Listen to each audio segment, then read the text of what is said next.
Hello friends, this video on capacitors and capacitance part 10 is brought to you by examfear.com. No more fear from exam. Please make sure that you have watched all the videos till part 9 before going ahead with part 10. So now that we have understood how does a dielectric become polarized, let us try to explain you what is polarization. How do we define polarization as a quantity? So what did we see? When electric field is applied, the positive and the negative charges slightly get separated from each other, right? Not the positive and negative charges, rather the center of positive charge and the center of negative charge get slightly displaced or get slightly away from each other. So, do you remember I talked about dipole? What was dipole? Dipole was nothing but a positive charge, a negative charge separated by a small distance, right? So, you can say that several dipoles are formed in a dielectric in presence of electric field, right? Now, whenever dipoles will be formed, there will be dipole moment associated with that. So, we say that a dielectric develops a net dipole moment in presence of external electric field. Whether it is polar or non-polar doesn't matter, but for both of them, what happens? All the negative charges come towards this end, all the positive charges accumulate towards right. So we can say that each of these act as a dipole. So all of them has some dipole moment. So we can say for the entire dielectric as a whole, there is a net dipole moment that is developed, right? So this dipole moment per unit volume is known as polarization.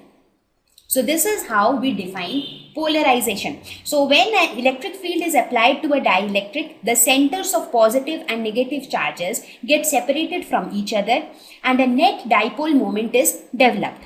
So this dipole moment per unit volume is known as polarization. Polarization is denoted by a capital P, and this polarization is directly proportional to the electric field. That means as the electric field increases, polarization also increases.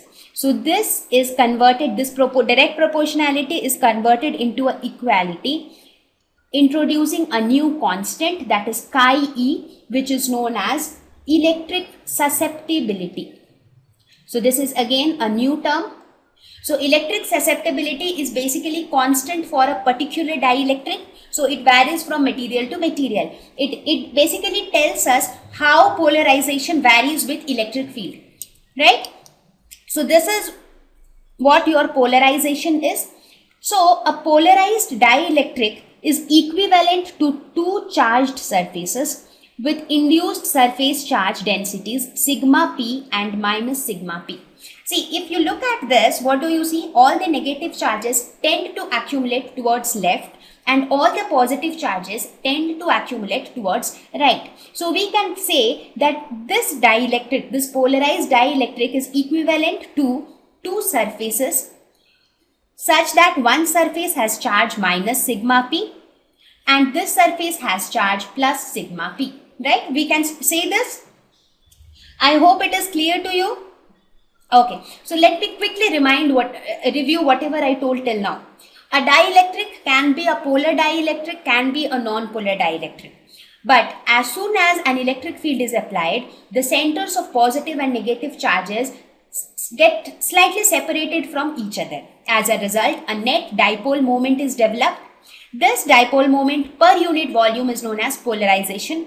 Polarization is directly proportional to electric field. As electric field increases, the polarization also increases.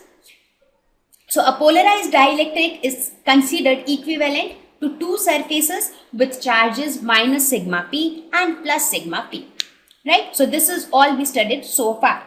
Now I will introduce or I will talk about two more terms. One is electric susceptibility, which I have already introduced, and the other one is dielectric constant, because dielectric constant is something which will be used when we will relate dielectrics with your capacitors, right?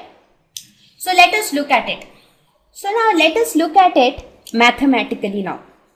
Let us suppose this external electric field is E naught. Okay, so E naught is the external electric field. Now, because of this separation of charges, there will be an electric field which will set up inside the dielectric, that is the induced electric field. Let us call it as EP, that is the electric field due to polarization. So what is the net electric field? Net electric field E will be equal to E naught minus EP, because EP is in the opposite direction. Electric field will always be from positive towards negative, right? So this will be the reduced value of electric field. So basically we call this electric field as reduced electric field, right? Now this EP, that is the electric field due to polarization. What is this electric field? Just now I told you that this polarized dielectric can be considered as equivalent to two surfaces with surface charge density sigma p, right? So the electric field on a surface is given by sigma by epsilon naught. We already know that. So we can write EP as sigma p divided by epsilon naught, right? Now what is sigma p? It is nothing but charge per unit area. Let us suppose the charge on this surface is Q, or we say it as QP. That is the charge due to polarization. So QP divided by A, if A is the area of the surface, right? So this can be written as, this is rather written as P divided by epsilon naught. So that means this quantity, charge per unit area, is termed as polarization, right? So from this, what do we see? Now you must be wondering, how did I directly write this charge per unit area as polarization? If you remember the definition of polarization, what is polarization? It is dipole moment per unit volume, right? So what is dipole moment? Dipole moment is nothing but magnitude of each charge, that is Q, into the distance between them. Let us suppose if the distance between them is A, this divided by volume. Now this distance, if you divide volume by this distance, what will you get? Area. So you can say that this is equal to charge per unit area. So dipole moment per unit volume is equivalent to charge per unit area. So charge per unit area can be written as polarization. So P divided by epsilon naught. Now, I want to introduce, what am I trying to do? Are you able to guess? I am trying to introduce this constant, that is dielectric constant. Dielectric constant is basically a constant which is a characteristic of a particular dielectric. So it is different for different dielectrics. So a dielectric constant characterizes a particular dielectric, right? So here, our dielectric constant, that is K, is defined as the ratio of the applied electric field to the reduced electric field. So E is the reduced electric field and E naught was the original applied electric field.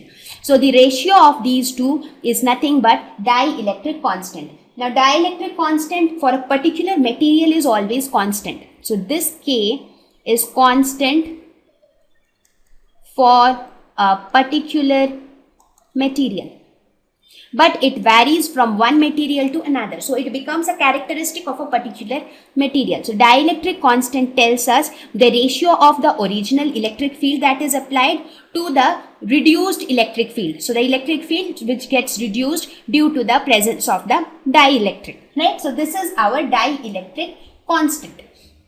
Now let us talk about electric susceptibility. Electric susceptibility is denoted by chi E. As I told you before also, that polarization P is always directly proportional to the electric field E. So we can say that, so this polarization was equated with a constant chi E with electric field. Later, epsilon naught was also introduced so that chi E can be kept dimensionless. I mean, to make this equation dimensionally balanced on both sides, epsilon naught was introduced so that chi can stay dimensionless. So chi is a dimensionless quantity. Chi tells us the ratio of, that is electric susceptibility, tells us the ratio of polarization to the electric field. That is how this polarization varying with electric field. So electric susceptibility basically describes the electric behavior of a dielectric. As I told you, now are you understanding what is the purpose of a dielectric? Dielectrics are non-conducting substances. They do not conduct electricity, but they show some electric behavior, as you can see here. Even though they do not conduct electricity, but still when electric field is applied, an electric field is set up inside the dielectric. That is, a reduced electric field stays inside the dielectric. So there is an electric behavior which is seen inside the dielectric. So that electric behavior is determined by this quantity, that is electric susceptibility, because it tells us how the molecule, how the dielectric is getting polarized with the electric field, right? So I hope you have understood these two terms properly, dielectric constant and electric susceptibility. Now we will establish a relationship between dielectric constant and electric susceptibility. In our previous slide, we saw that the reduced electric field is equal to the applied electric field minus the polarized electric field, or the electric field which arises due to polarization. So this we can write it E naught minus EP. What was polarized electric field? We saw that polarized electric field was equal to polarization divided by epsilon naught. In my previous slide, I proved how this is equal to this. Now again, we can write polarization as epsilon naught into chi into E. This divided by epsilon naught. I'm sorry, it is minus. So E is equal to this. Now this epsilon naught and epsilon naught gets cancelled. So let us bring all the E's together. So E plus chi E becomes equal to E naught, right? So here we say 1 plus chi into E is equal to E naught. Again we can say E naught divided by E is equal to 1 plus chi.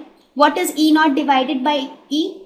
That is the original electric field divided by the reduced electric field. What is this? It is nothing but the dielectric constant, that is K. So dielectric constant is equal to 1 plus the susceptibility of the dielectric. So this is the relationship between dielectric constant and electric susceptibility. Clear? See, this is an important relationship, so it is better if you remember this. Thank you. Please visit examfear.com to watch free educational videos, try free online tests, get the best quality study materials, study from the best tutors and mentors, and much more. Thank you once again.